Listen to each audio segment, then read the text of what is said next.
Welcome to the Crypto Campfire.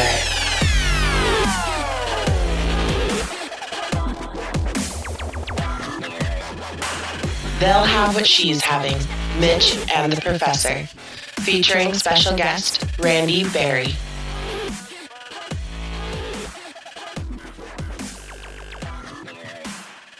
Hey guys, welcome back to another episode of the Crypto Campfire Podcast. This is the Professor. And Mitch. And today we've got Randi Barry on the show. Randi is the host of the Nautic Nomad Podcast. Before we start talking to Randi, let's go ahead and grab that crypto news from the Crypto Gent. Thanks, Professor. Hello, Crypto Campfire listeners, and welcome to the cryptocurrency news in a flash with the Crypto Gent.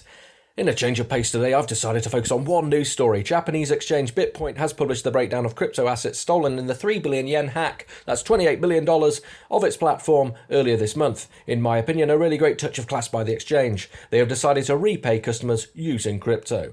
A lot of other companies may have taken the chance to up and run with the money. I remember last year, Crypto Hub Online was allegedly hacked, and then they closed, of course, taking all users' funds with them. They even attempted to justify their decision to close the exchange for a while and not allow users to sell their crypto. However, Bitpoint have pulled a lovely move here, and it will be great to see them refund all of the users in crypto. It shouldn't take away from those horrible bastards that have stolen money in the first place. That's the cryptocurrency news in a flash with the Crypto Gent, and it's back to you, Professor. Thanks a lot, Crypto Gent. Oh my gosh, what a week, huh? This has been crazy. I mean, every day is a new adventure in this place. I know. It's like that tweet from President Trump about cryptocurrencies just sparked so much crap within the industry. It's insane. I've had so much fun with it. Oh my gosh. It's crazy, because there's so many people on both sides, and we're all in this together on the crypto side, and it's kind of crazy seeing some of the political divides happen, but I think we're all in this together, and regardless of what you think, regardless of what the president thinks, I think we've got promising industry here. Oh, for sure. And what's his name? Peter Schiff is doing a live YouTube tonight at 9:00.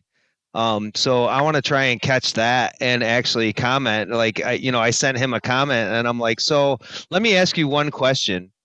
Can you go into your stock and spend it? I don't mean cash it out, but can you go like to your Apple stock and go buy Apple products with it? Or can you go, and just buy products with your stock? And I left it as a question, and I'm like, but you can with cryptocurrency. So how is it not a currency?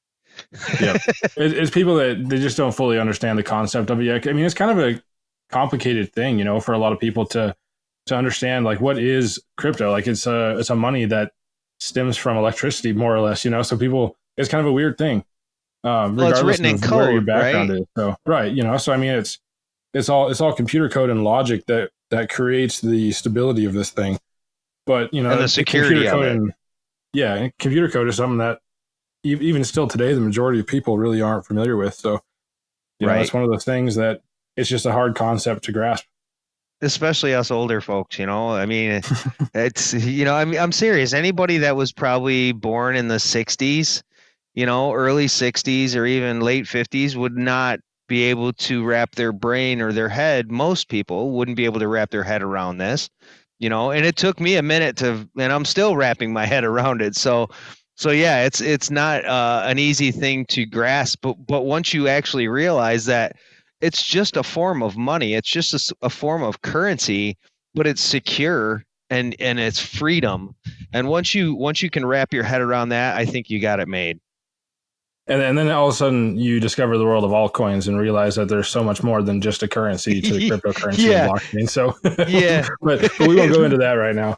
So, no. I kind of gave you an intro on how I met Randi, right? Vaguely. So Anchor, our podcast host, was having some technical issues. And so I went to Twitter to try and find a solution. And she was one person who was also having an issue at the time. She commented on the name of our podcast. And so that prompted me to ask, because I am who I am, if she knew anything about crypto. So it turns out that she was introduced very briefly to it by, I think it was her brother. And that was kind of the beginning and end of her exposure to it. So Randi, welcome to the show. Thank you so much, guys. So first off, I'd kind of like to get a little bit of a background on you, because, we've only spoken briefly. You host this podcast about yachting, Nautic Nomad. Are you like in the yachting business, or is that just a hobby for you? Yeah, so I actually used to be a yacht stewardess on board super yachts.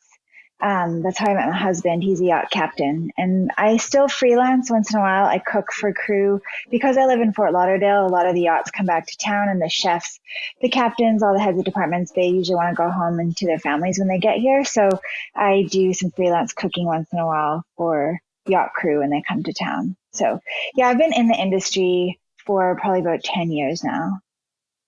Cool. Nice. That sounds Nice. exciting. I imagine. Yeah. Yeah, I started it as a means to an end. I was trying to go to fashion school and I needed to make like a whole bunch of money in a short amount of time. And I was like researching how to do that. And, working on yachts, it's really interesting. You have this opportunity where it's kind of this pressurized space.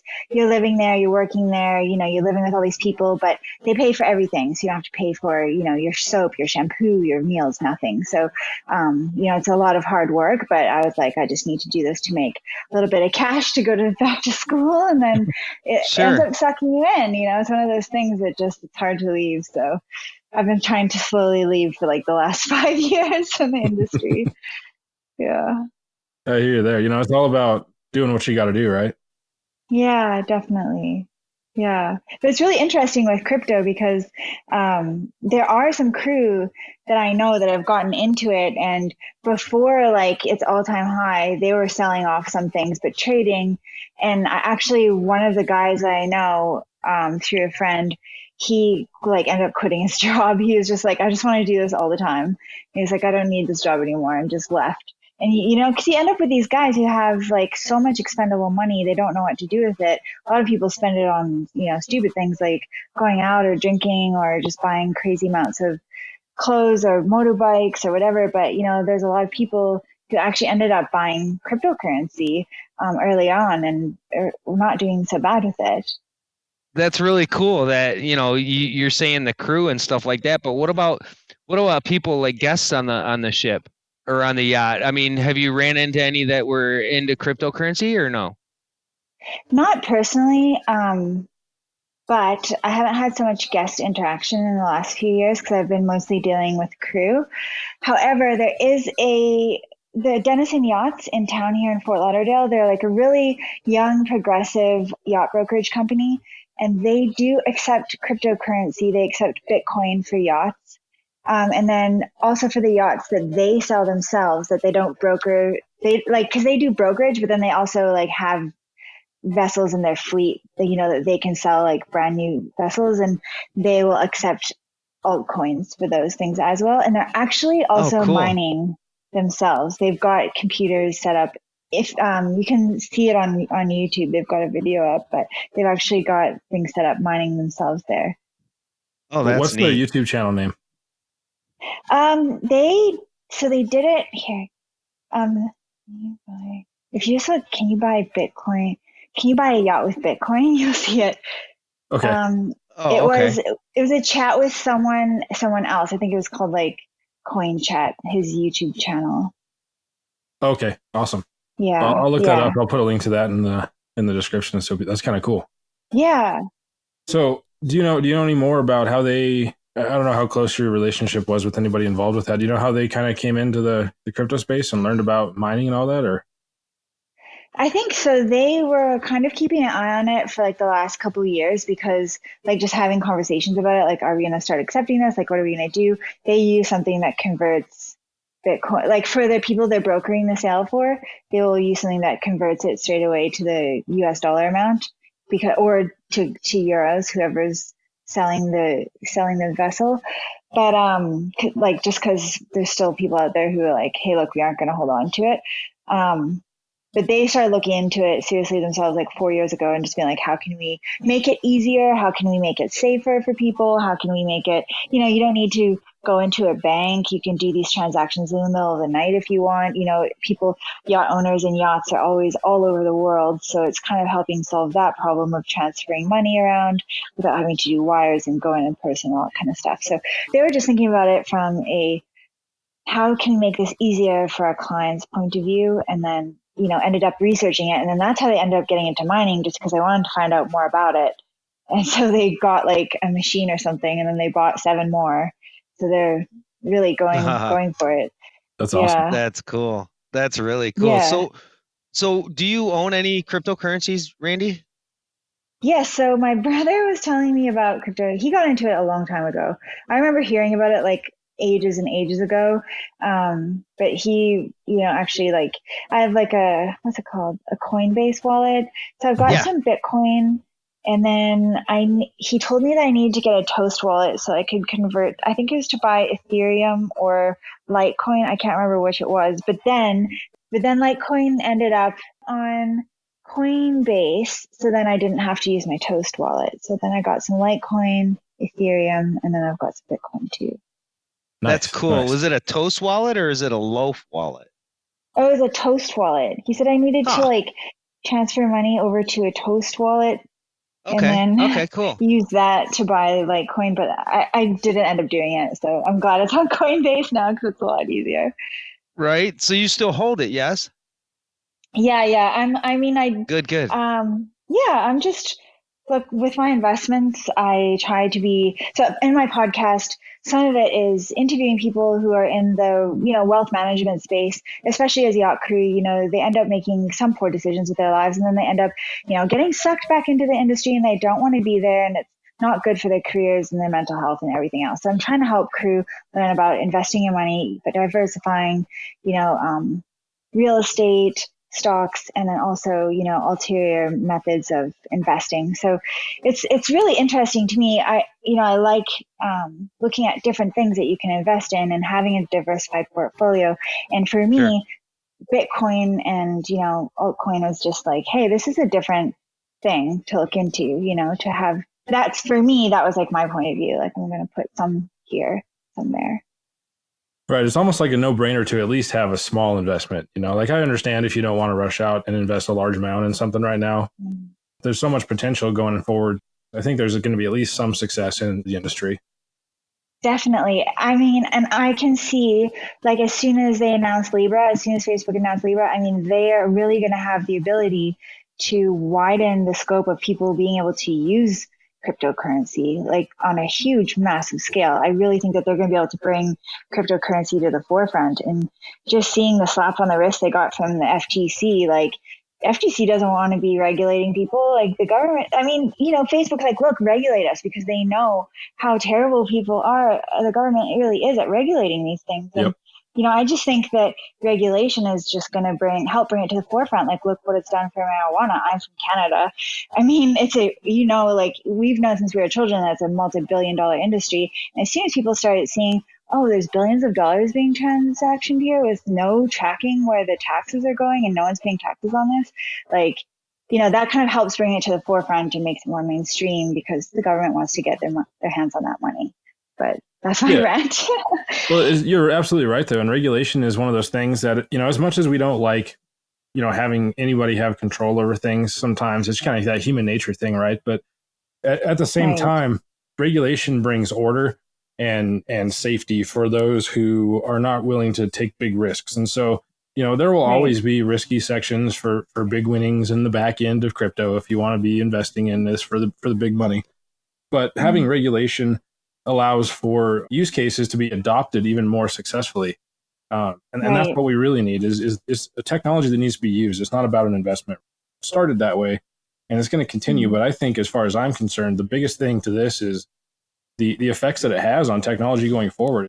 Yeah, it's a big fight for you guys that you're doing now. I can see, like, with, being at the forefront of the fight with trying to get acceptability, like getting, what's the word, like adoption of, just trying to get people to be willing to accept it and willing to think of it as something more than just like a scam or a get rich quick investment thing. And that's the hardest part, actually, is to get them to look at it other than a speculative commodity, which, there is a speculative side of it, but for the most part, it's a currency, so it's an actual means of spending money, spending a currency. So, like, people say, well, it's no different than stocks, and it's no different than going to the casino. Well, okay, it is different, because a stock, you can't go and open up your Apple stock and say, I want to buy a computer with this. You can't do Right. it. You have to cash it out, right?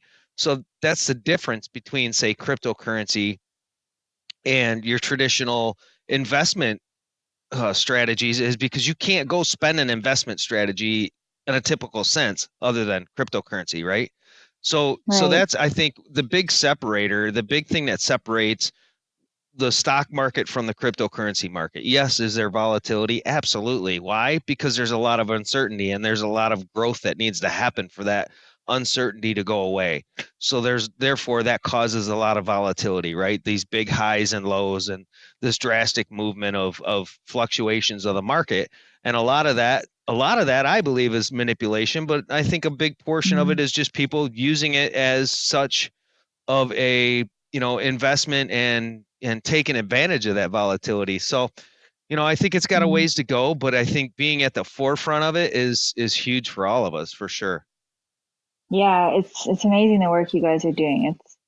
I know it must not be easy, but I mean, I hope you guys are encouraged to know, like, at least with this being in the news now, at least with Trump, tweeting about it, and Steve Mnuchin today giving, his talk about cryptocurrency, like, hey, at least it's getting out there into the mainstream and people are talking about it. And, it is going to happen. With Facebook, saying that they want to put out Libra, like, it's just a matter of time. It's like people said, oh, we couldn't have electric cars driving around. Were we just going to have charge stations everywhere? It's like, yep. And that's what's happening. Like, Yep. It's the future.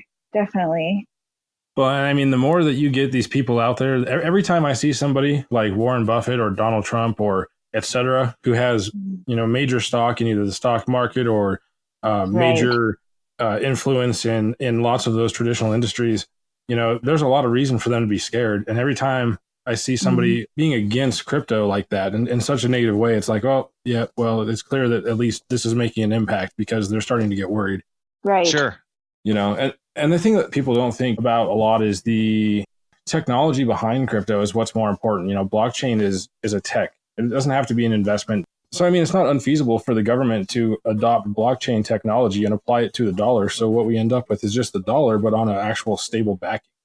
It doesn't affect the Bitcoin price, but basically you could just make the dollar be built on a blockchain. And so then you have a stable asset that the government just can't willy-nilly mint.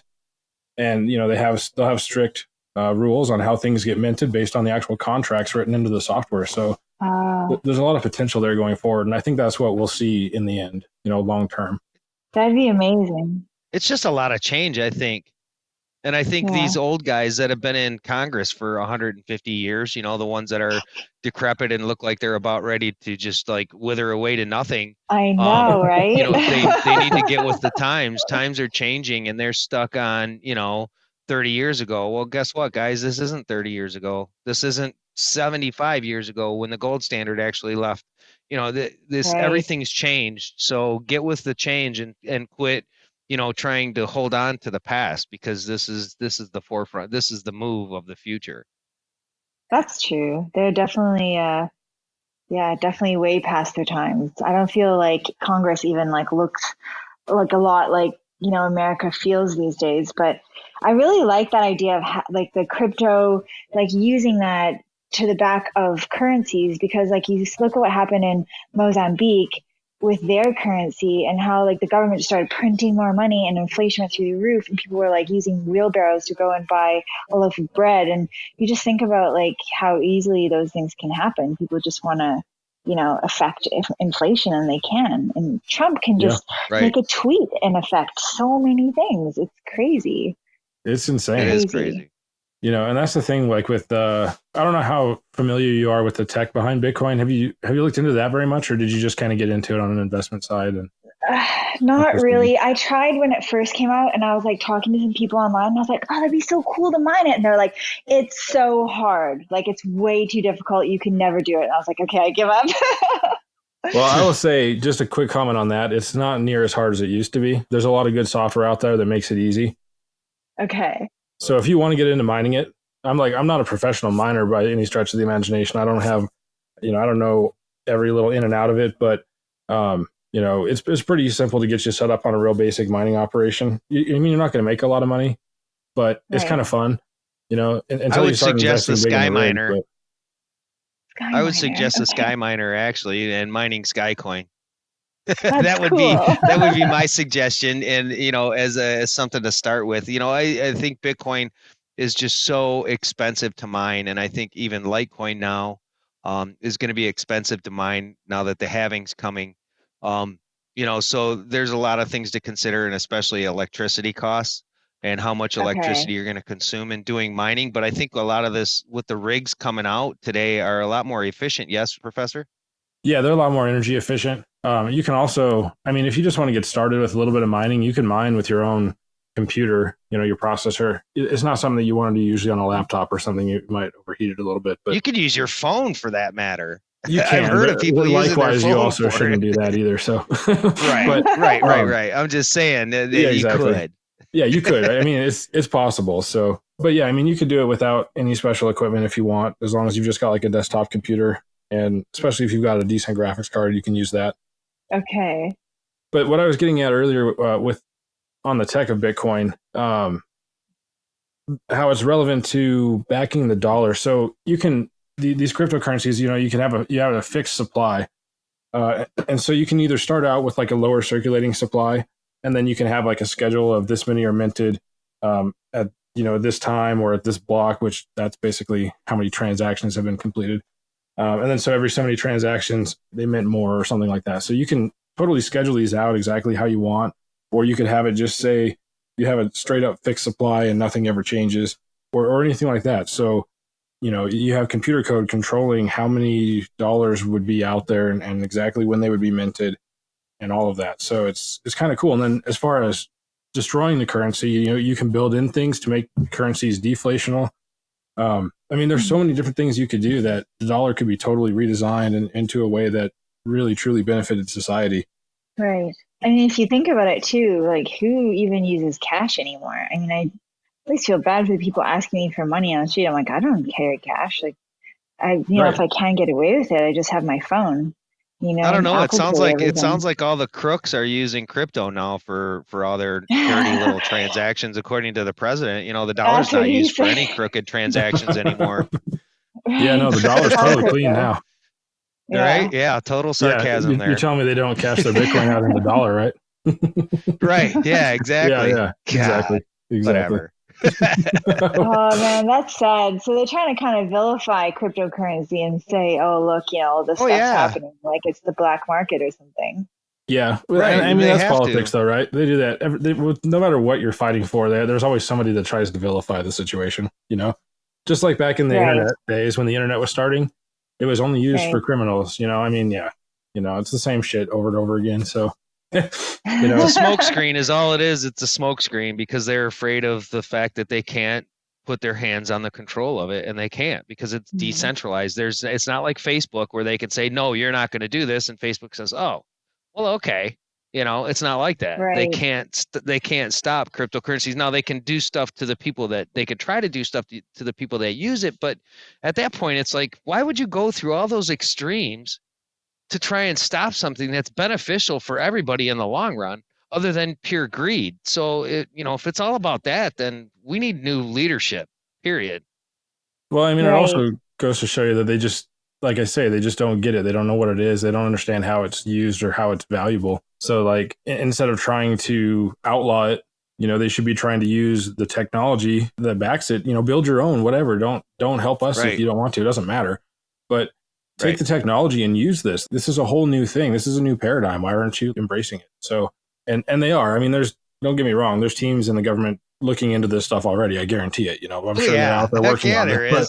But if they weren't, they'd be foolish. Right. But it just goes to show you that the loudest voices and the ones who are speaking to the public are the ones who don't get it. And the ones that get it are the ones that are in the more technical jobs on the back end, making this shit happen. So it's all just the media exposure, really.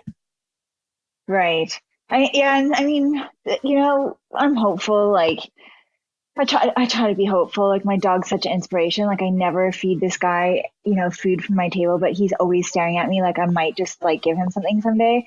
But I'm just like super hopeful. Like, people like Pete Buttigieg, like, he's talking about regulating tech companies, and that being the government's job to do these things and to look into, having more policies out there for, the digital world. And I'm really hopeful that hopefully, there will be change in the future with having maybe more youthful, more different kind of leadership in the country. I don't know. I'm really interested in the politics of America. Like, didn't grow up here, and I know this is not a podcast about that, but I'm hoping that, that, new leadership, or at least there's some people out there within the government that, can help bring this to the forefront and can help tech companies be regulated and make it more, mainstream for everyone. Because that's what we need, right? Is adoption. So I think that will help a lot. Absolutely. And the implications of worldwide adoption of crypto are huge. You think about it as the possibility of having a global reserve currency, whether that's Bitcoin or whether that's Litecoin or whether that's whatever they build the dollar on, whatever it becomes, the ability for there to be a currency that maintains a value no matter what any individual government does is insane. It has no borders. Yeah, exactly. So if somebody in any country around the world can use a currency that's stable, no matter how oppressive their government is, that's crazy. Right. And can help with trade and help with, helping poor countries get out of poverty, probably. Like that, I could see that helping a lot. Yeah, because now you have something that just every person can access. And I say every person, obviously with a grain of salt, because not everybody can go out and get on the internet around the world. Right. And there's a large percentage of people that can't. But as time goes on, that access level will improve. It's not going to be great for a long time, I'm sure, in some places. But the more people that can get online, which is starting to become a much bigger number, the more people that can use things like Bitcoin. And that exists right now. It's a currency that can be used worldwide and is more or less stable enough for like some transactions. So it's it's kind of a crazy thing that people can have these same abilities now that maybe they never had before, just because the money doesn't flow down. Yes. Can I ask you guys about the halving with Litecoin? I was kind of hearing some things about it, but I don't understand what that means. Okay, so the Litecoin halving, and this applies to any cryptocurrency that operates on this type of scheme. Okay. So every time somebody is mining, whether it's a mining pool, which is a group of miners, or just an individual miner, every time a block is found, and what that means is that every time one chunk of work is completed, they're rewarded a certain amount of Litecoins. Okay. And so every certain number of blocks, which again, every certain chunk of transactions that have been computed, the amount of Litecoin paid for solving a block gets cut in half. So the miners make half as much money for the same amount of effort and computing power. Oh. So the reason this has an effect on the price typically is because now what you have is the miners need to spend more money to mine the same amount of Litecoin. So the cost of Litecoin effectively has to double for it to be worth the miners continuing their efforts. And the miners control everything. So if the miners say the fees are higher, then the fees are higher, and that's it. So either the fees get higher or Litecoin goes up in value. And so, it just kind of balances itself out over time, and the price of the coin goes up usually. And usually what you see is like a big spike for people anticipating this massive thing because they don't really understand the tech behind it and don't really understand that it's not going to automatically double the price. So a lot of people invest and you see this big spike. And then after the halving happens and the price doesn't double, there's a big sell off and you'll see that mess happen.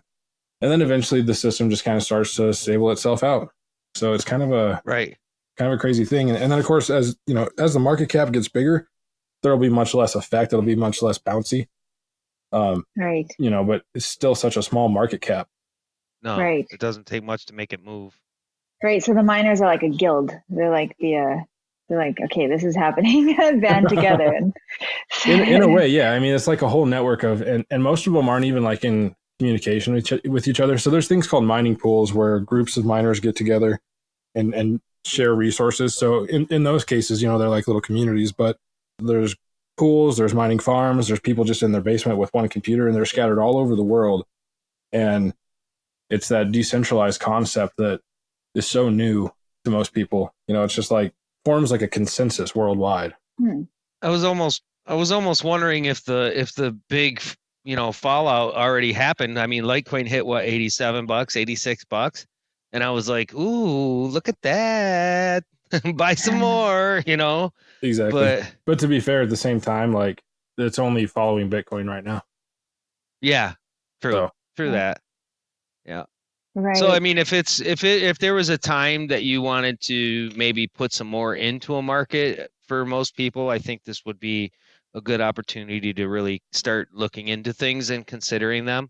Right. Because I don't know, I'm a believer, and I'm hard pressed to say that Bitcoin's not going to be over $20,000 by this time next year. I'm hard pressed to say that Litecoin's ever going to be below $100 again. I'm hard pressed to make that Mm. statement, because I believe that it's never going to be. But you know, there again, it's just my speculation. So, by all means, everybody says do your own research, and there's a lot of meaning behind that.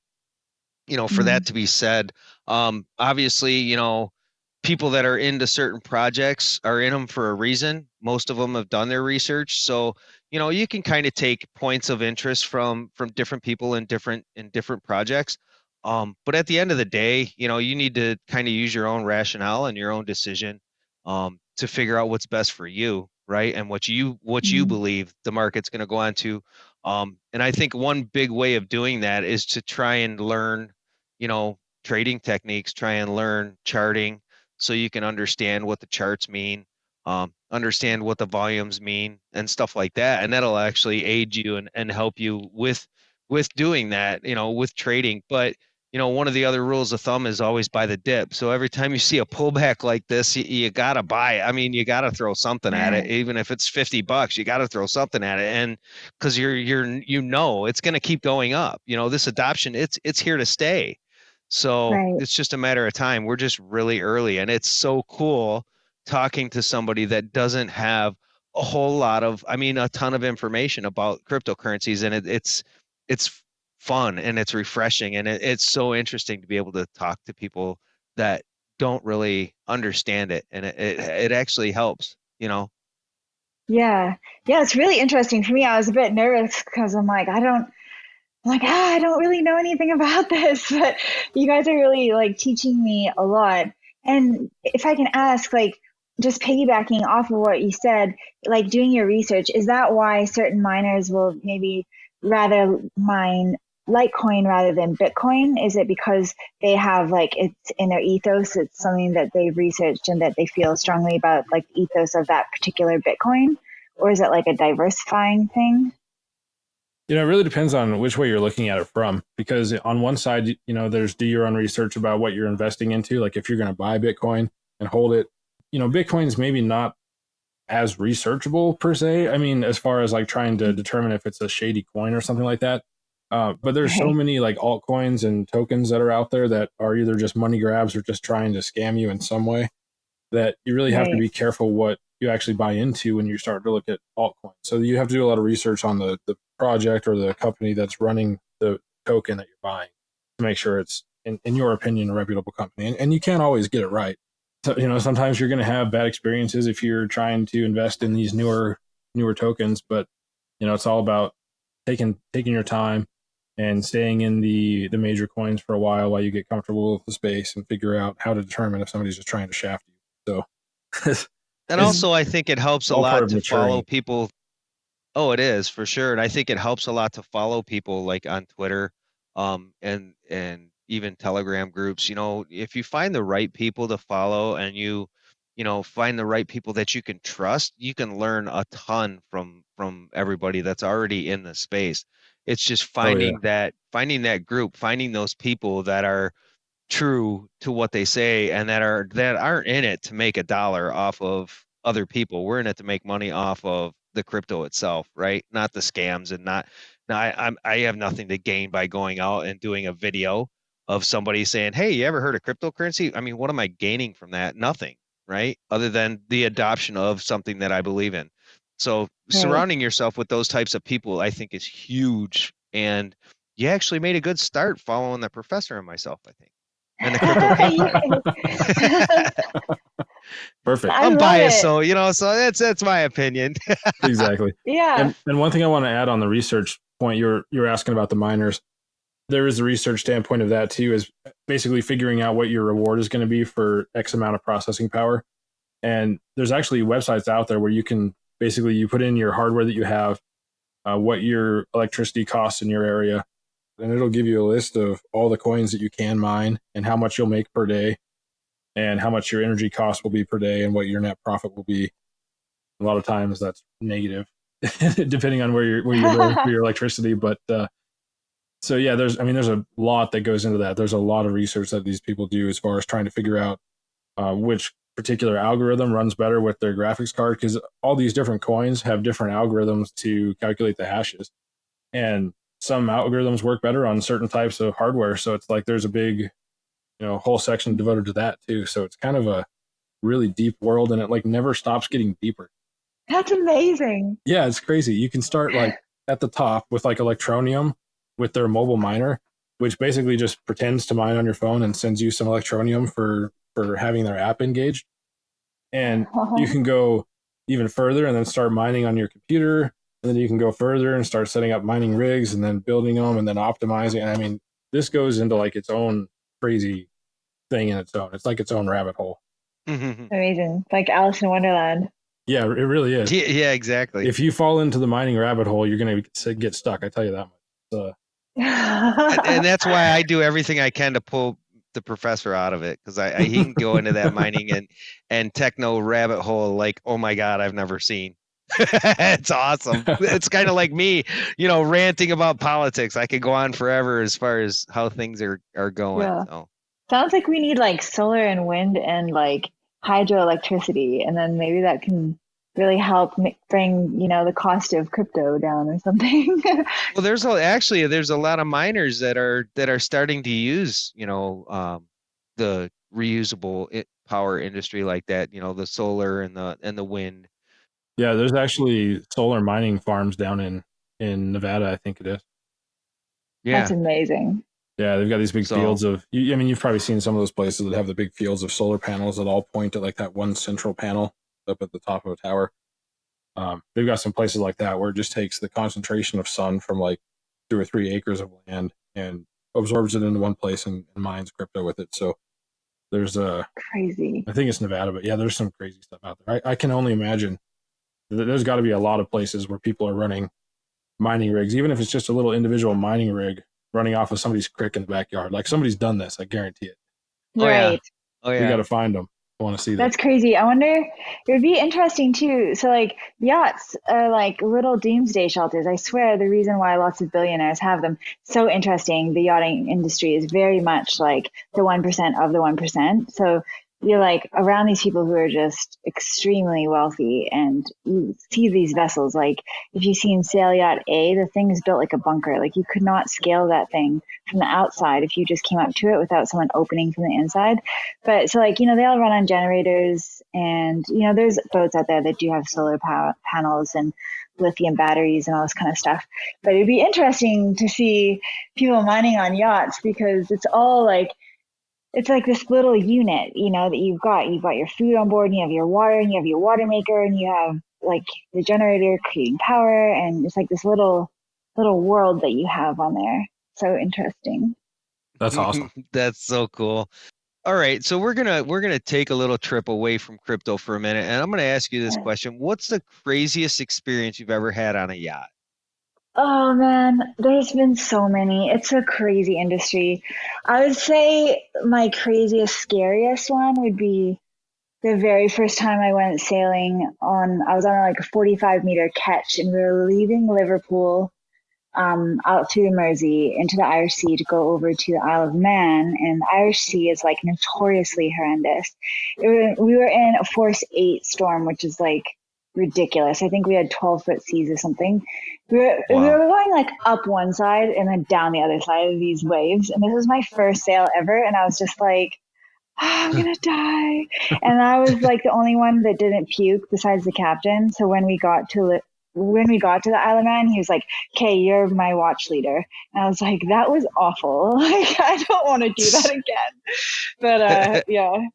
So that was like really scary, like that first experience. And then the other craziest thing is I accidentally one time hit Catherine Zeta-Jones in the head with a plate and like, Oh my God. total, I know, like I was putting down the plate in front of her and she dropped her napkin and like smoked her head on this plate. And I was like, almost died. I was like, please, amazing. Earth, will you just swallow me up?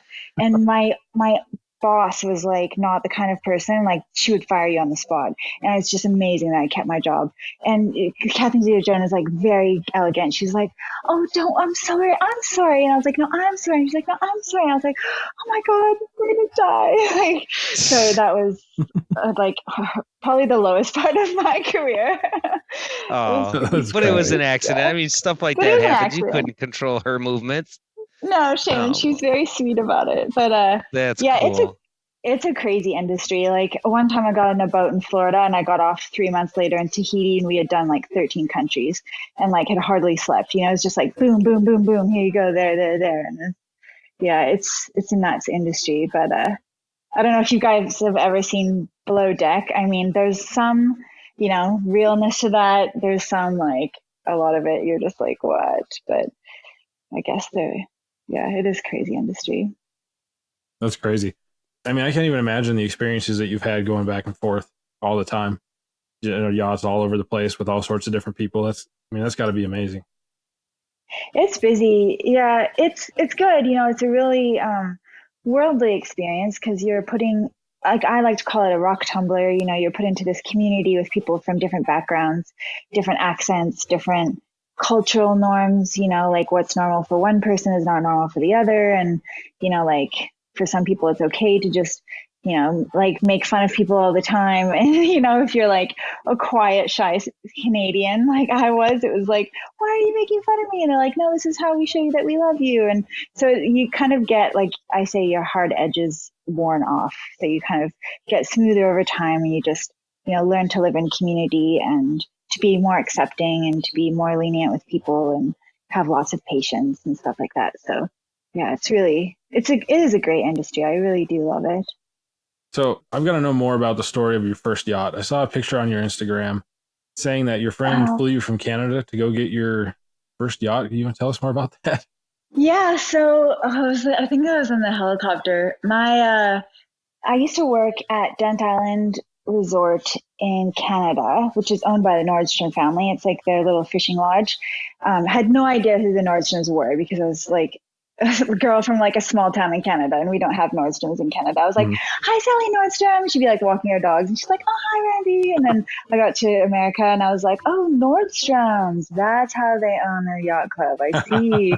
But like I was there and this yacht pulled in C1 and it was owned by the brothers who first started the first cell phone company in America.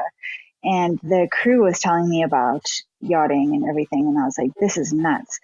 And I really wanted to join it. You know, I ended up getting accepted to, this is a long story, I'll try to make it short. I ended up getting accepted to fashion school in Paris. And I was like, okay, I need to make a whole bunch of money. How do I do this? And who is like my best friend now, she's my chief stew. She hired me straight out of the lodge that I was working at, the yacht club, flew me to Savannah to join the yacht. And yeah, it's a beautiful boat. My first boat is 180 something foot Fed ship. Fed ships are like the nicest yachts out there. Oh my gosh. Yeah, she was like a classic 1986, had a helicopter. Her name's now Minderella, but it was called Calix back in the day. But yeah, I was just blown away. It was incredible. And she's actually subsequently found me, that first chief stew, who's now my best friend, subsequently found me all of my other yacht jobs since then. So it's a small industry, you know, you kind of like meet people and then, you know, if you're good at your job and you have a good reputation, you don't really have to rely on recruiters so much. You can, you know, word of mouth and networking and recommendations and stuff. Reputation is everything. There's no question. I don't care what field you're in. Right. Definitely. If you don't have a solid reputation, you might as well hang it up. Right. Well, yeah, I mean, but then I look at some people out there, you know, who are terrible people and they're getting ahead in life. But then you just have to think, look, that's only for so long, you know, that's going to catch up with them someday. It'll come back around. It always does. So, Randy, if you could turn any food into a superhero, what would it be and what would you name it? Oh my gosh. I mean, my favorite food is pizza, so I would probably turn pizza into a Nice. superhero. And like, I don't know, like the great comforter, like will solve all of your problems and dry your tears and make you feel happy. Is that thin crust or deep dish? Oh, probably thin crust. I'm kind of a Okay, hippie. cool. Yeah. Cool. Yeah, I like the flavored crust myself. I feel like deep dish would be Yeah. more soft to cuddle with. That's true, actually. Maybe that's a better choice for everyone. Yeah. I think we're just saying that because we're both deep dishes. What are Okay. you saying? Yeah. Yeah, exactly. Can I ask where you guys live? Where you guys are from? Sure. I'm in Montana. And I'm from Michigan. Awesome. Yeah, Oh, so cool. I'm actually bordering your. I'm like, I've gone to Canada several times. Where in Canada are you, or where are you from? Yeah, I'm from Vancouver Island, but live in Florida Okay. now, so melting down Okay, here. cool. Yeah, so I'm close to Detroit. I've worked in the city my whole career as a Wow. carpenter, so I've had the luxury of building every sports venue in the city. It's been kind of cool. I can say I've touched every one of them and worked in every one of them, and not a lot of people can say that, so that's kind of neat. That's amazing. Excellent. It's I could pretty kind of awesome. like tell your accent was from somewhere up north. Yeah. It's not. I don't know. It's not real strong, but to some people it is. You know, I mean, I could hear yours a can little hear it. bit, but not Yeah. not as much. You know, I think the Yeah, nose. kind of. You know, You know? Yeah, hey? Eh?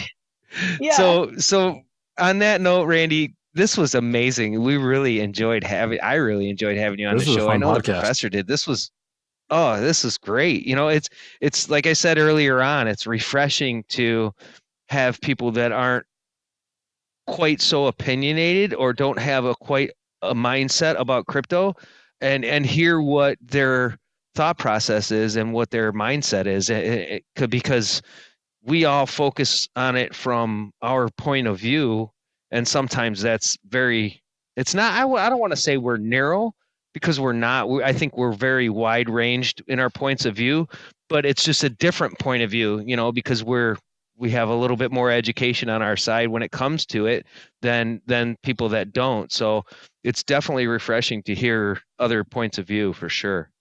Well, thank you guys. Real quick on the way out the door, one last question. Have you had a chance to listen to any of our podcasts? I know you're into podcasts. I can honestly say I have not had a chance or an opportunity to listen to yours, and I would definitely like us to be able to put your podcast tag in with the release of this episode. That'd be awesome. Yeah, I've been listening to some of your guys' podcasts, and I was also I heard you guys were looking at using Zoom or something else like that to do video, because I was thinking for my season 2 to do, some on YouTube, strip the audio and then put it, the audio file into the podcast. So yeah, I've definitely been listening to your guys' stuff, and it's been really enlightening. That's It's been awesome. really That's great to hear. cool. Thank you for that. Yes, it Yeah. is. It is very much. Yeah, and if Okay, any of your cool. listeners are interested in joining the yachting industry, my second, third, and fourth podcasts are all kind of about how to get into the industry. So if people have any questions about that, then that's a good intro to the industry too. That's awesome. That's good We'll to drop a know. link in this description for this so people can get right over there. Heck Thanks, yeah. guys. I had so much fun. You've made me feel really relaxed about cryptocurrency. I was very nervous, so thank you. That's great to hear. Well, good. We're glad to have you on the show. It was a great time. It was absolutely. So thanks again for showing up, and we will talk to you soon. You have a great evening. You too, guys. Thank you. Well, I'm really glad that we reached out to her. That was a fun podcast. Yeah, kudos, brother. That was great. I really enjoyed her enthusiasm, and I enjoyed her sentiment on things. It was refreshing, like I said, and like we said in the podcast, to hear from somebody that's not so deep into cryptocurrency. It's kind of cool. Her perspective on it was not only an investment side. She was actually seeing people use it and Right. knowing about mining, and like that was really cool to me. Oh, it was. I mean, I can only imagine what it felt like to you. You know, that's like somebody coming on the show and start talking about dovetail joints and, you know, blind joints and stuff like that. And I'm like all giddy, and you're like, huh? I know what they are. You know, I'm not as skilled at yeah, making them. So it's kind of the same way, you know, when people talk, when you guys talk a lot. Oh, PLS are right down my alley, you know, plumb level and square. Yep. So, man, this was a great podcast. I really enjoyed it. It was cool. And I hope to be able to keep in contact, you know, whether it's through podcasts or have another podcast with her in the future. You know, it'll be a fun journey. You know, this thing's all about relationships and building relationships. And I think that was a good move. Oh, absolutely. And, you know, I'm already starting to think there's all these crypto regattas and crypto cruises and stuff like that.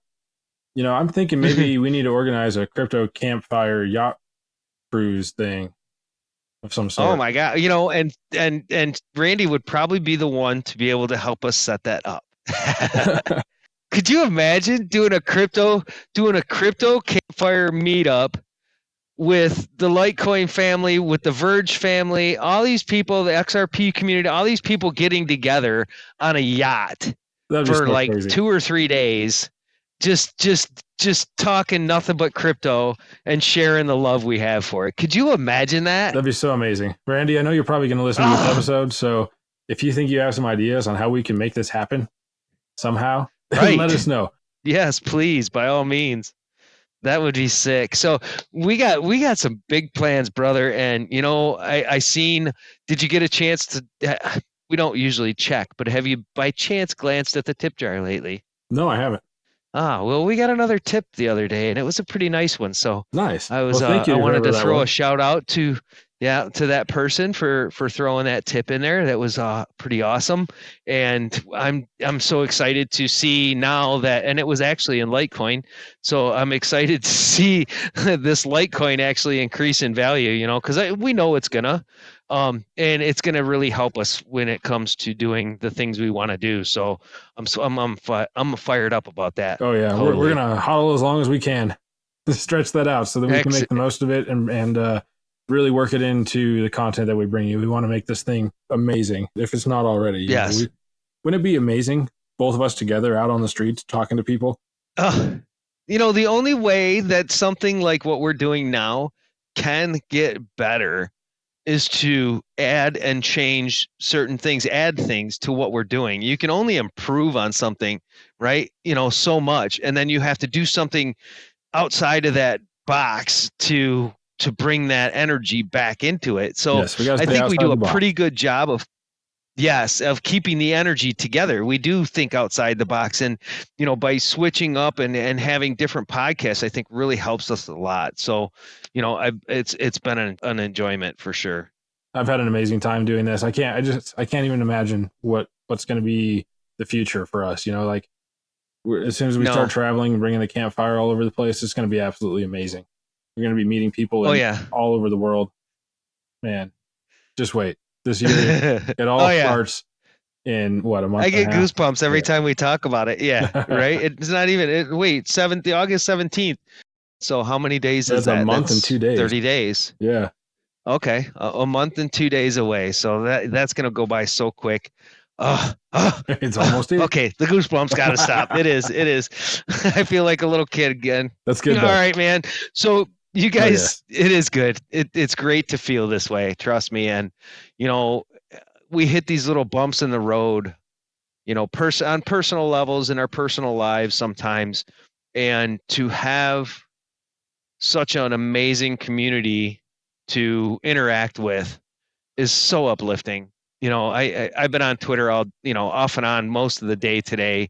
And, you know, just the interactions with the family and with the people on Twitter has just been so uplifting today. And, you know, it's just great to be able to realize that, you know, in a reality, and not just like be around so much negativity, if that makes any sense. I understand 100%, man.